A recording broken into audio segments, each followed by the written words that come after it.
जही प्रकार सुरसरी मही आई, कि गंगा जी पृथ्वी पर कैसे आई। कथा सुनाने की क्या जरूरत थी। ये भी कह देते राम जी ये गंगा जी है, पूजन कर लो, स्नान कर लो, दर्शन कर लो और चलो। पर कथा सुनाई है पूरी कि गंगा जी आई कैसे। और कथा क्यों सुनाई। गंगा जी को पृथ्वी पर लाने का श्रेय किसको है। राम जी के वंश को ही है ना। सूर्यवंश, सूर्यवंश के प्रताप से गंगा मैया आई है। और देखिए गुरु, गुरु कौन। शिष्य के आत्मविश्वास को, शिष्य के आत्मबल को किस तरह से बढ़ाना है वो गुरु बहुत अच्छे से जानते हैं। कब डांट के समझाना है, कब प्यार से समझाना है और कब कुछ बता के समझाना है। आज विश्वामित्र जी जानते हैं कि जहां राम जी जा रहे हैं वहां राम जी को प्रताप की जरूरत पड़ेगी, राम जी को शक्ति की जरूरत पड़ेगी, राम जी को वहां पर अपना प्रताप, अपना प्रभाव, अपनी शक्ति, अपना सामर्थ्य, अपनी योग्यता दिखानी। इसलिए राम जी को आत्मविश्वास से भरा है कि राम तुम उस वंश के हो जिस वंश के प्रभाव से गंगा जी को पृथ्वी पर आना पड़ा। गुरु कौन। कहा जब शिष्य एकदम उदास निराश होकर के बैठ गया, अब शिष्य को लगा कि अब तो सब खत्म हो गया, अब तो मैं हार गया, अब तो मैं हारने वाला हूं।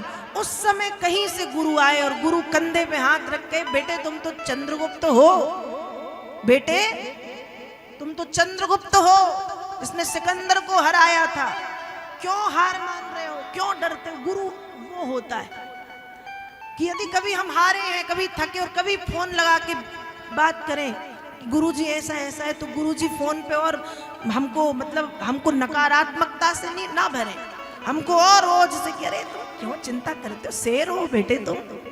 गुरु वो होता है जो एकदम गिरे हुए को उठा करके खड़ा कर दे, जो आत्मविश्वास आत्मबल को बढ़ा दे, गुरु वो होता है। और आज विश्वामित्र जी ने वही किया कि राम को आज जरूरत है, राम को आज धनुष तोड़ना है ना, तो सामर्थ्य, योग्यता, प्रताप, बल, शक्ति, बुद्धि सब दिखानी है।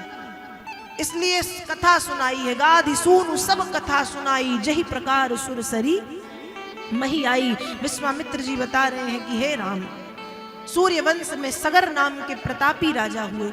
सगर की दो पत्नियां सुमति और केसमी, सुमति के 60,000 पुत्र, केसमी का एक पुत्र असमंजस।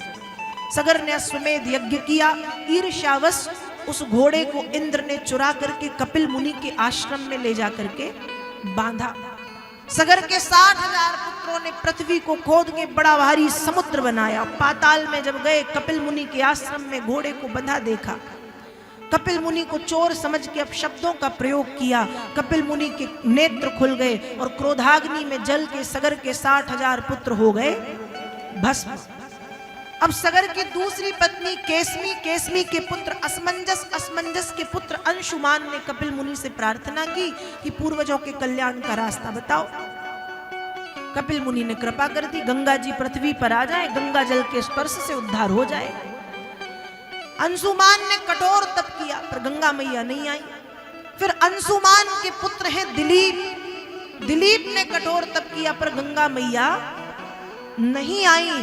फिर दिलीप के पुत्र भक्त भागीरथ ने बड़ी कठोर तपस्या की और भक्त भागीरथ के भक्ति भाव के बंधन में बंध के गंगा मैया आई और भागीरथ के सामने एक देवी के रूप में आके खड़ी हो गई और भागीरथ से कह रही है, कोपी धार्यता वेगम पतन्त्या में महीतले, अन्यथा भूतलम भित्वा नृपयास्ये रसातलम। मैं पृथ्वी पर तो आ सकती हूं महाराज, लेकिन आपकी पृथ्वी पर ऐसा कोई वीर है जो मुझे धारण कर सके? यदि है तो ठीक और नहीं है तो जब पृथ्वी से मैं गिरूंगी तो पृथ्वी को फाड़ करके रसातलम पाताल में चली जाऊंगी। आपके पूर्वजों का कल्याण नहीं हो पाएगा, आपके पूर्वजों का उद्धार नहीं हो पाएगा। तो पहले बताओ कोई है जब मैं आऊं तो मुझे धारण करे। अब भागीरथ चिंतित हो गए, क्या किया जाए। तो भागीरथ ने किसको मनाया? जब सबसे हार जाते हैं तो शिव की शरण में जाते हैं।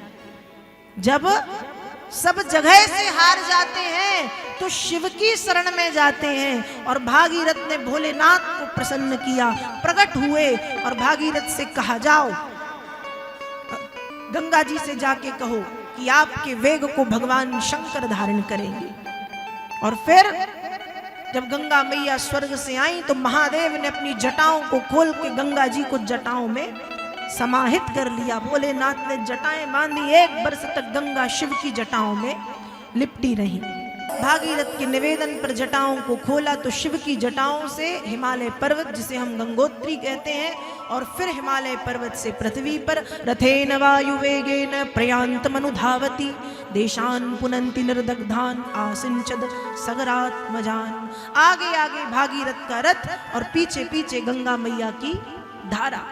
और अंत में जहां सगर के आत्मज राख का ढेर बन के पड़े हैं, उस राख के ढेर में गंगा जल का स्पर्श हुआ। स्पर्श से ही सगर के पुत्रों का उद्धार हो गया। तो बोलिए गंगा मैया की। तो